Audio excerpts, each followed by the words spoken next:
Greetings, classmates. My name is Christian Davis, and I am joined by our peers Devin Green and Tiffany Numa. In today's presentation, we will explore the expansive religion of Islam and all of the wonderful facets it entails. We hope you all enjoy and learn a lot during the duration of our lecture. Let's get started. Islam is one of the world's most major monotheistic religions. It is the second largest religion following Christianity, with roughly 1.8 billion Muslim followers located all around. The numbers are still growing as the religion continues to increase rapidly. The word Islam means submission to the will of God through peace and surrender. The followers of the Islam religion are referred to as Muslims. Muslims are monotheistic, meaning they worship one all-knowing God who is Arabic and goes by the name Allah. Allah means the God or deity. The goal of the followers of Islam is to live a life of complete submission to God. Although humans have free will, they believe nothing is made possible without Allah's permission. There are 5 key practices that all Muslims are obligated to fulfill throughout their lifetime. These practices are referred to as pillars because they form the foundation of Muslim life. The 5 pillars of Islam translate into faith, prayer, fasting, almsgiving, and pilgrimage. Muslims believe that there were multiple prophets that were sent to teach Allah's spiritual laws. They included Moses, Abraham, Noah, and Jesus. However, they contend that Muhammad was the final prophet sent by God to reveal their faith to mankind. Mosques are a place where Muslims worship. The followers also worship Allah by praying and reciting the Quran, which is the major holy text. They believe that a judgment day will come and there is life after death. The start of the religion is marked in the year 610 AD, when the first revelation was received. Although many claim that their original roots originated way back in history, experts correlate the creation account of Islam to the 7th century, which makes it the youngest out of all the world's religions. It started in Mecca, which is a modern-day Saudi Arabia, during the time of the Prophet Muhammad's life. Prophet Muhammad is the founder of the religion. Islam teaches that Allah's word was revealed to the Prophet Muhammad through the angel Gabriel. The collections of revelations that he received were codified into the Quran. The Muslim holy book describes the relationship between an almighty God and his creations. The Quran maintains that all individuals are responsible and should be held accountable for their actions in the eyes of God. It ultimately provides a set of guidelines that promote proper behavior in the framework of their society. During this time period, Mecca was a fairly prosperous city whose wealth and influence resided in the caravan trade, a place of pilgrimage that houses heathen deities. Muhammad lived from 570 to 632 AD. He was originally born into a middle-class family with a powerful tribe of leaders and highly successful merchants. Since his father passed before he was born and mother died at the young age of 6, he was raised by an adoptive family throughout his life. Before marriage, he worked as a servant on trade routes between Yemen, Syria, and Arabia. He found love with a wealthy widow named Khadijah, who hired him to protect her on trade routes. When Muhammad was 40 years old, he started to hear voices and see visions of divine angels. In order to understand his visions, he went to Mount Hira and meditated. In 610, while he was on a journey, Gabriel appeared and conveyed the message that Allah had handpicked him as the prophet.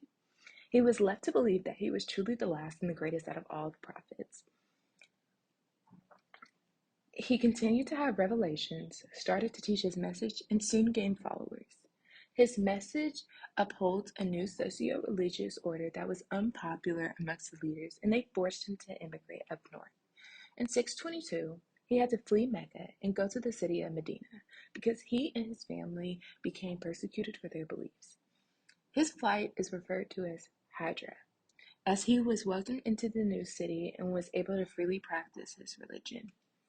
The pagans in Mecca attempted to go to war in several battles with the Muslims in Medina. However, they were unsuccessful. In 629 AD, Muhammad made his return to Mecca with roughly 1,500 converts and had the power to take charge over the city. He strenuously worked to convert almost all of the Arabian Peninsula to Islam. At the time of his death, he remained the effective leader of Islam and the ruler of southern Arabia.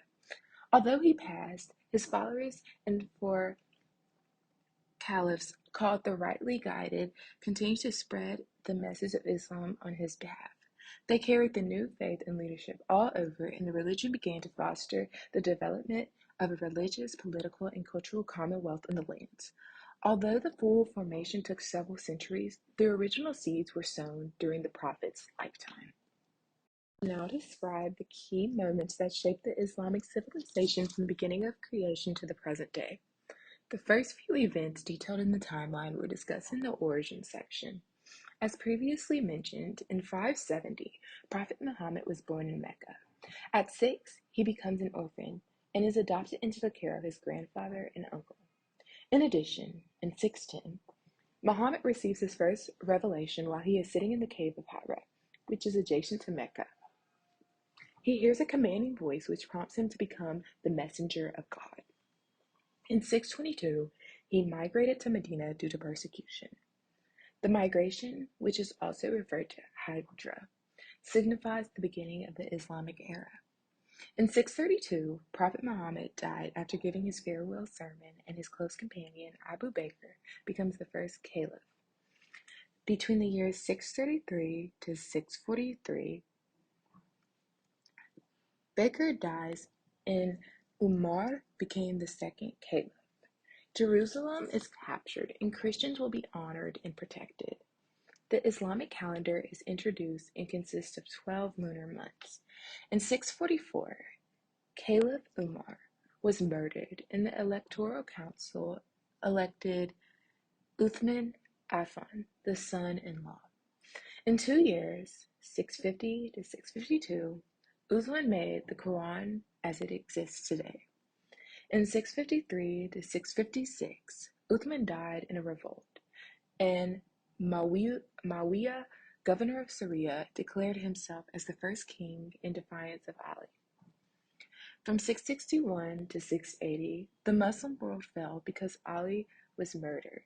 Due to disputes on leadership roles, Hussein, the Prophet's grandson and Ali's son, is killed at the Battle of Karbala, which signifies the formative event that split the community into two groups. From the years 700 to 1000, there are not many key life events. However, there were many important inventions and discoveries in science, literature, and philosophy. From 1100 to 1400, many pieces of work were published by religious scholars. From 1400 to 1500, the Ottoman Empire expanded after the fall of Constantinople. After this, the Mughal dynasty was established in India. Then Taj Mahal was completed in Agra.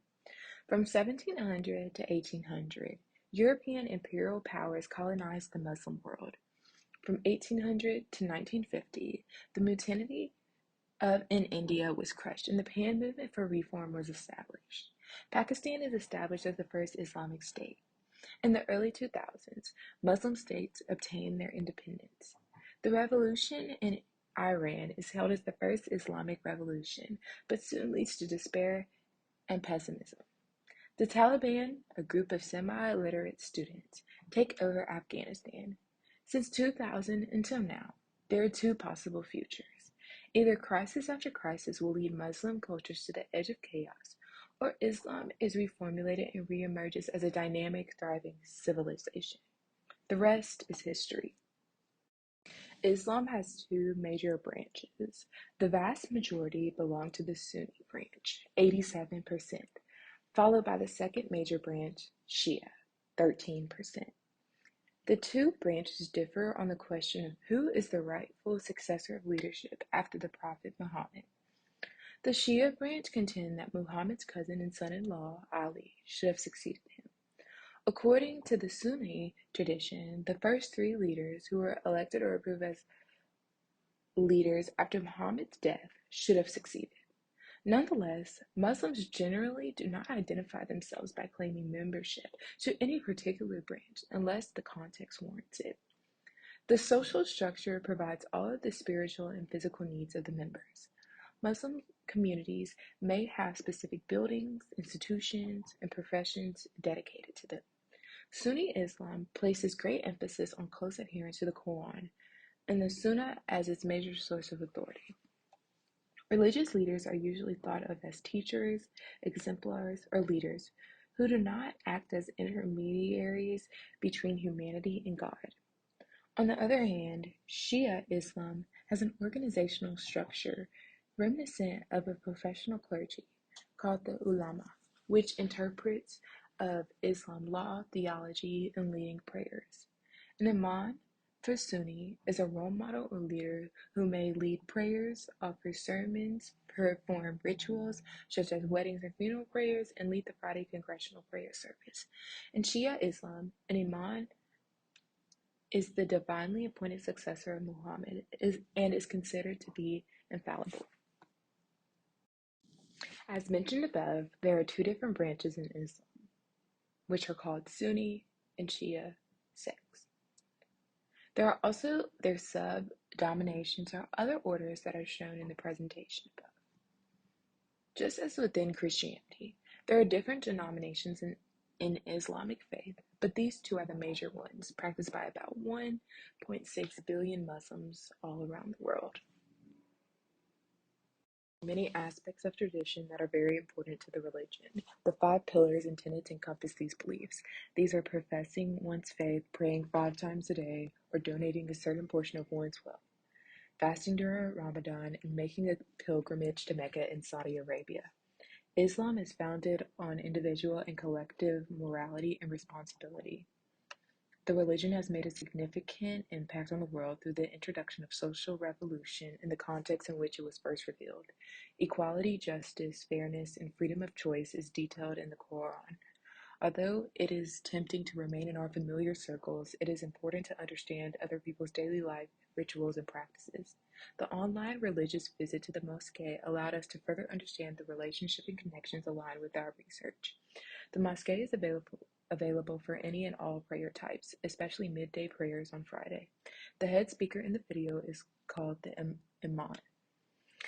As a new visitor, Friday prayers are considered a great time to attend, meet community members, and observe the worship customs. All individuals in the service had on modest, loose-fitting clothing that showed no skin. Shorts and sleeveless shirts for either gender are prohibited. Not all will ask women to cover their heads, however, it is a sign of respect to have one. Makeup is allowed and kids dress in their desired apparel. Clean socks or stockings are required because the shoes are removed upon entrance to the prayer area. For greeting purposes, a traditional Islamic greeting is used, as-salam, which translates to peace be upon you. It is acceptable to shake hands with people of the same gender. When greeting someone of another gender, follow the other person's lead. Some will be perfectly comfortable shaking hands, others will prefer not to.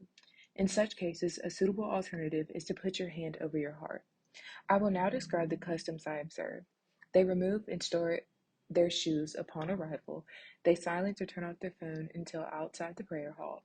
Muslims perform ablution, ritual washing, before entering the prayer hall for men and women to wash their faces, arms, and feet. People sit on carpets or rugs. There are few chairs available for people with disabilities or the elderly. There are different entrances for men and women who sit on different sides of the prayer hall. Depending on the mosque, there might be a partial or total barrier dividing the women and men sections of the hall. People will either stand, bow, prostrate, and sit in unison at different points during the prayer. When a Muslim is praying, they will not talk or respond to you until they have completed the prayer. It's considered disrespectful to walk in front of someone who is praying. Friday prayers tend to be a longer service delivered in 2 parts. The sermon is often entirely or partially in Arabic and is followed by proofs. Depending on the mosque, the service will last about 60 minutes. Religious visits are important to meet others that look different, pray differently, and see the world in a different light. Muhammad Alexander Webb was a writer born in 1846. He was one of the first Americans to have embraced Islam and represented Islam at Chicago's World's Parliament of Religions in 1893. Born in New York and raised as a Presbyterian, Webb first learned about Islam while serving as U.S. Consul in the Philippines. Webb's studies and observances of Muslim life in the Philippines prompted him to formally embrace Islam. Webb founded the American Islamic propaganda movement after embracing Islam and devoted the remainder of his life to bring other Americans to Islam. Webb wrote, "The essence of true faith in Islam is resignation to the will of God. Its cornerstone is prayer. It teaches universal fraternity, universal love, and universal benevolence, and requires purity of mind, purity of action, purity of speech, and perfect physical cleanliness. It, beyond doubt, is the simplest and most elevating form of religion known to man." Muhammad Ali was a famous African American boxer who later in life converted to Islam. Ali said that he first learned of the Nation of Islam at the 1959 Golden Gloves boxing tournament in Chicago. A central goal of the Nation of Islam was to empower African Americans, calling members Black Muslims. Ali described seeing a cartoon in the Nation of Islam newspaper in which it illustrated how white slave owners brutally beat enslaved people while insisting that they pray to Jesus. The cartoon's message said Christianity was the religion of the oppressive white establishment. Ali began attending meetings, although he kept his involvement hidden from the public. Ali publicly converted to Sunni Islam in 1964. After announcing his conversion, Ali was called Cassius X until his official name change. Later on, Elijah Muhammad would give a radio address that Cassius X would be renamed Muhammad, one who is worthy of praise, and Ali, which means Most High. He was being awarded an original name, which was a rare honor in the Nation of Islam. Muhammad Ali also famously made the pilgrimage to Mecca for Hajj. At the time, Ali was arguably the most famous modern figure to perform Hajj, and it crystallized his popularity in the region. The majority of Muslims in the United States today were born to Muslim parents. However, a significant number embraced Islam later in life as teenagers or adults. The term convert is used to refer to American Muslims who embrace Islam, though some may prefer the term revert, signaling a coming back to who they really are. Those who come to Islam as teenagers or adults are often called new Muslims. Traditional requirements for entering Islam are few. First, the convert performs a ritual cleansing of the entire body as an act of purification.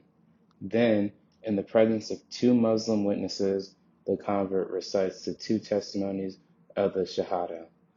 There is no God but God, and Muhammad is God's messenger.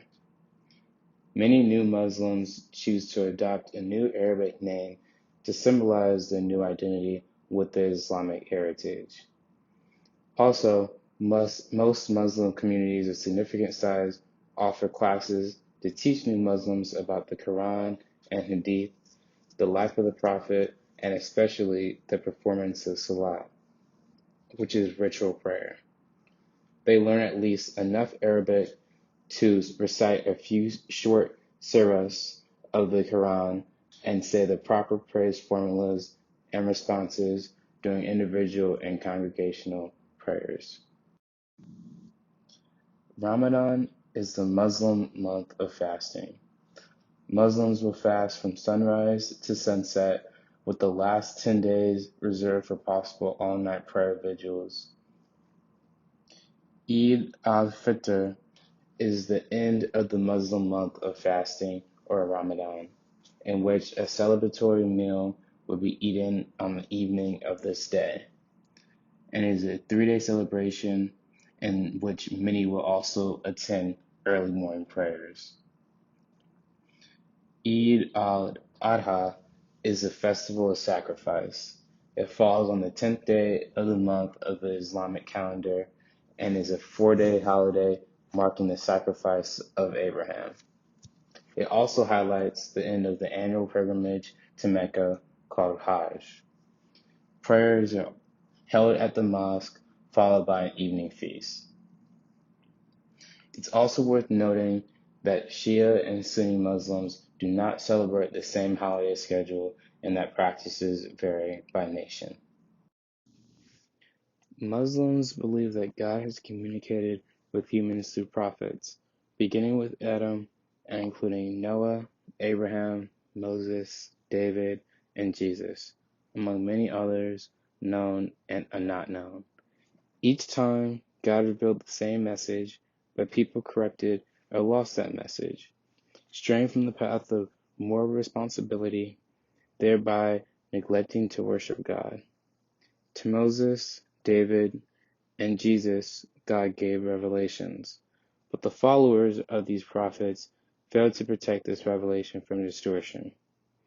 God revealed the Quran to the Prophet Muhammad in clear Arabic as the final and incorruptible word. The Quran states that God will judge each individual by his or her deeds, and that heaven awaits those who have lived righteously, and hell to those who have not. Belief in the afterlife is widespread among Muslims. In South Asia and Southeast Asia, belief in heaven is nearly universal. The idea that paradise awaits the faithful is nearly as prevalent across the Middle East to North African regions. As in the case of heaven, belief in hell is particularly pronounced among Muslims in the Middle East and North African region. Muslims who are more religiously committed tend to express higher belief in the existence of both heaven and hell. This is especially true in Southern and Eastern Europe. And according to the tradition, the Mahdi will rid the world of injustice, and his return and the return of Jesus will precede the Day of Judgment. The Quran explicitly states that men and women are equal in the eyes of God.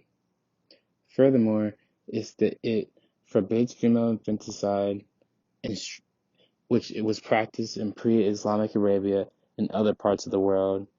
It instructs Muslims to educate daughters as well as sons, insists that women have the right to refuse a prospective husband, gives women rights if they are divorced by their husband, gives women the right to divorce in certain cases, gives women the right to own and inherit property, though in Sunni Islam they get only half of what the men inherit. Men are expected to take care of their mothers and any unmarried female relatives, and would, it is reasoned, need greater resources for this purpose. While polygamy is permissible, it is discouraged and on the whole practiced less frequently than imagined by Westerners. It is more frequent in the Gulf, including Saudi Arabia. Many Muslims cite the Quranic phrase, but treat them equally, and if you cannot, then one is better, and argue that monogamy is preferable, or even mandatory. The Quran directs both men and women to dress modestly, but the actual interpretation and implementation of this rule varies enormously. Many Muslim women wear a veil. Historically, the veil has been related to social class, not religion. The veil was first adopted from pre-Islamic Byzantine and Persian customs. In most areas, poor and rural women have covered themselves less than urban and elite women. Within Islam, head coverings, or hijab, vary by culture. They range from loose scarves to veils and full-length coverings, such as the burqa worn by many Afghan women. There is also a new style called Islamic dress, in which a loose coat is worn with the scarf tied over the hair. Coverings of the face were more common in the past than it is today, more so in some regions than in others. Head covering is not solely a facet of Islam, and women of many cultures and religions cover their heads in different ways. Veiling rules vary from country to country, and in the modern period, strict laws about a woman's dress are often used to emphasize the religious orientation of a particular government, as in Iran or Saudi Arabia. And on the other hand, Turkey does not allow women to wear the veil in public offices or universities because the Turkish state is committed to a more secular identity. The veil is also discouraged in Tunisia. In all cases, many citizens are dissatisfied with the law. The five pillars are the core beliefs and practices of Islam. The first is the profession of faith, or Shahada. This is the belief that there is no God but God and Muhammad is the messenger of God, and is central to Islam. This phrase, written in Arabic, is often prominently featured in architecture and a range of objects, including the Quran. One becomes a Muslim by reciting this phrase with conviction. The next is prayer, or salat. Muslims will pray facing Mecca 5 times a day at dawn, noon, mid-afternoon, sunset, and after dark. Prayer includes a recitation of the opening chapter, known as the Surah, of the Quran, and is sometimes performed on a small rug or mat used expressly for this purpose. Muslims can pray individually at any location or together in a mosque, where a leader in prayer, known as an imam, guides the congregation. Men gather in the mosque for the noonday prayer on Friday. Women are welcome, but they are not obliged to participate. After the prayer, our sermon focuses on a passage from the Quran, followed by prayers by the imam and a discussion of a particular religious topic. The next is alms, or zakat. In accordance with Islamic law, Muslims donate a fixed portion of their income to community members in need. Many rulers and wealthy Muslims build mosques, drinking fountains, hospitals, schools, and other institutions, both as a religious duty and to secure the blessings associated with charity. The next is fasting, or Psalm. During the daylight hours of Ramadan, the 9th month of the Islamic calendar, all healthy adult Muslims are required to abstain from food and drink.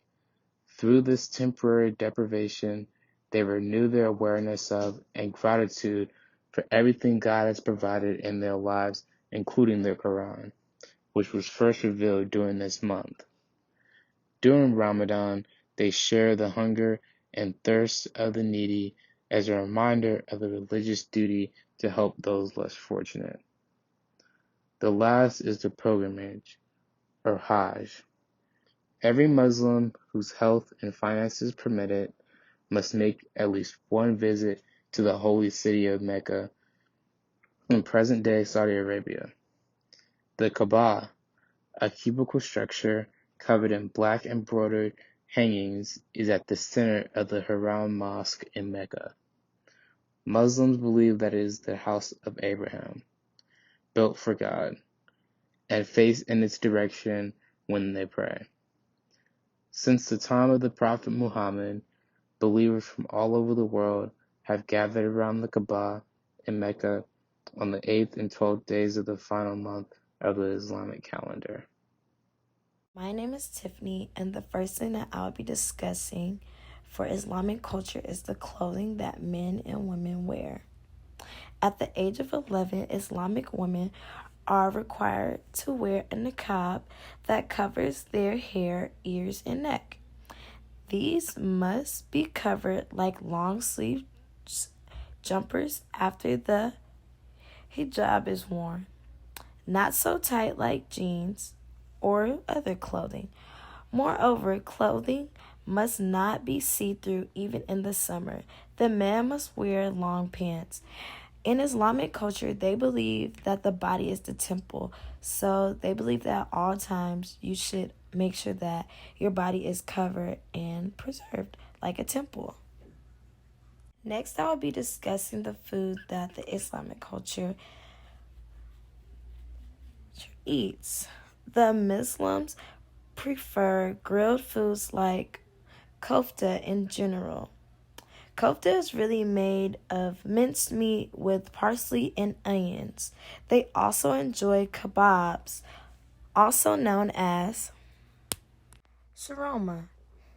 The Muslims also must say Subhanallah, which means glorious is God, before cutting a sheep to make it halal and or halal and appropriate for them to eat. A fact that I also found very interesting is the Lebanese pizza is distinct from Australian pizza in general. Muslims are not permitted to eating any that contain galactin of any kind. Muslims also do not consume any wine or alcohol. It is well known that it has haram, which in Arabic means in Arabic forbidden or forbidden by Islamic law. All right, next I will discuss the biblical text that is used in the Islamic culture. Islam's holy book is the Quran, and it is regarded by Muslims as being God's final revelation to mankind. Muhammad received the Quran in Arabic from the angel Gabriel during the course of 22 years, from 610 CE to 632 CE. The Quranic verses addressed issues including the existence of God, the meaning of life, the nature of God, and evil, and the afterlife. Early followers of Muhammad were given instructions for leading a moral and respectable life that was pleasing to God, sometimes through verses that related to specific situations and other times through more general teachings. The name Quran implies reading or recitation, and memorizing and reciting verses aloud has been a basis for faith in developing the mental capacity to pursue knowledge more broadly. Another thing is the Islamic prayer. Prayer is very important in the Islamic culture. It may give good parts in life. Prayer is to happen 5 times a day, which is called sunrise, early morning, first afternoon, second afternoon, the first evening, and which is the second evening, also known as the last prayer for the day.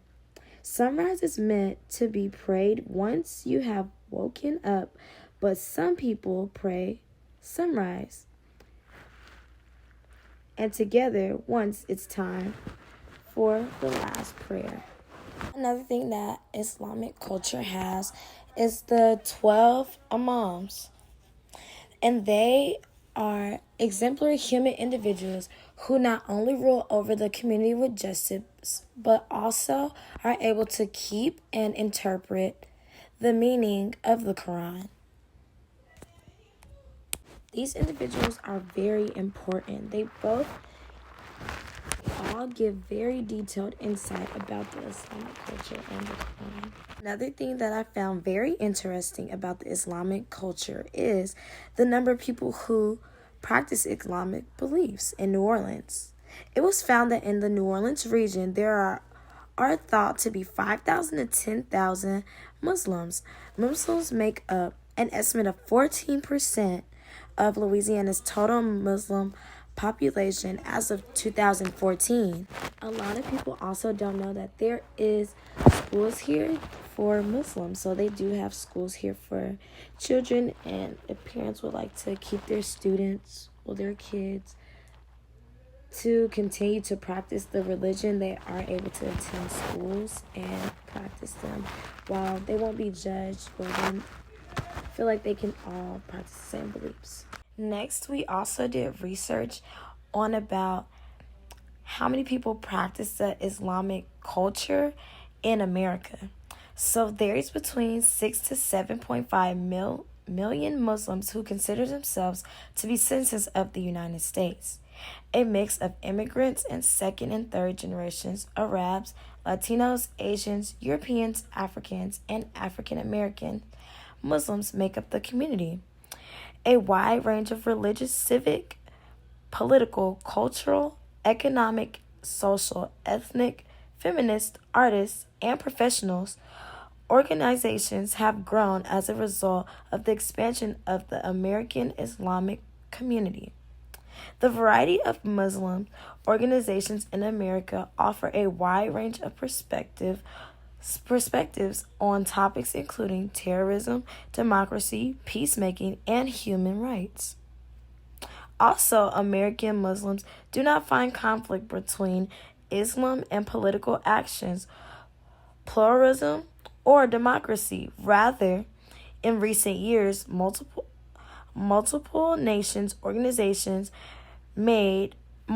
national organizations have made it their main goal to bring all three into harmony with Islamic principles.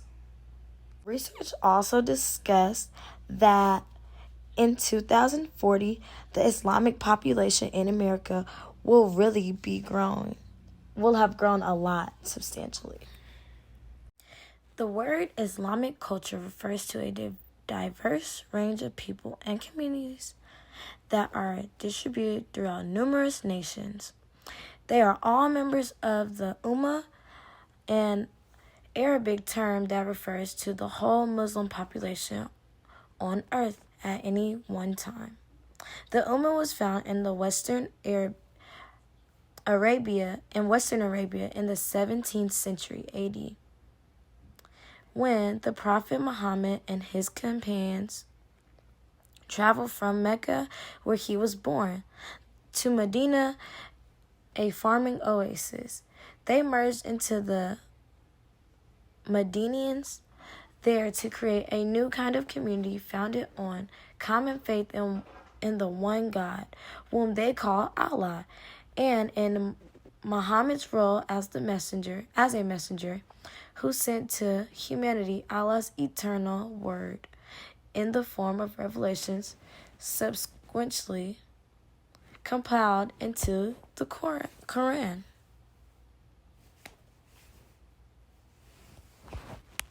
A lot of people may also not know that the historical circumstances gave rise to two cultural elements that later influenced Muslim communities, media, and communication perspectives. Secondly, Arabic and the alphabets used to write it were given a special status in subsequent Muslim civilization due to the notion that Allah revealed the Quran to Muhammad in Arabic. This caused the lead to a widespread of learning Arabic and the adaptation of the Arabic alphabet to many non-Arabic languages. Also, paradoxically, the high rate of illiteracy in all pre-modern communities is the root cause of the second cultural element. Muhammad is thought to have been uneducated and only heard an angel's voice to receive divine revelations. The word Quran actually means recitation, that I will state later on. Muslims have always valued memorizing and reciting the Quran highly. They were different from Christians who gave memorizing and reading aloud from the gospel no special benefit. In the majority of Muslim civilization, memorization of the Quran and associated mastery of the Arabic alphabet was the most typical model of basic education until the end of the 19th century.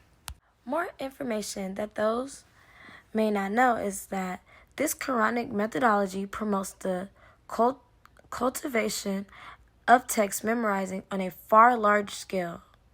For many years, the Prophet's traditions were passed down orally, with the understanding that no reciter was qualified to transmit a tradition unless he had personally heard it recited from someone who had heard it recited in a chain of oral transmission going back to Muhammad himself. Today, in the traditions of the Prophet are confided in 6 significant collections. The significant reliance placed on oral testimony as opposed to written records. In religious law, courts is yet another example of the stress on orality in Muslim religious culture. Eyewitnesses or ear witnesses testimonies provided the highest level of dependability and authenticity, just like in the case of the Prophet tradition. The Islamic culture can be seen similar to many others, but it has its own specialties that many of us do not know. Thank you all so much for listening to our presentation. We truly appreciate it and we hope you learned a lot. Thank you.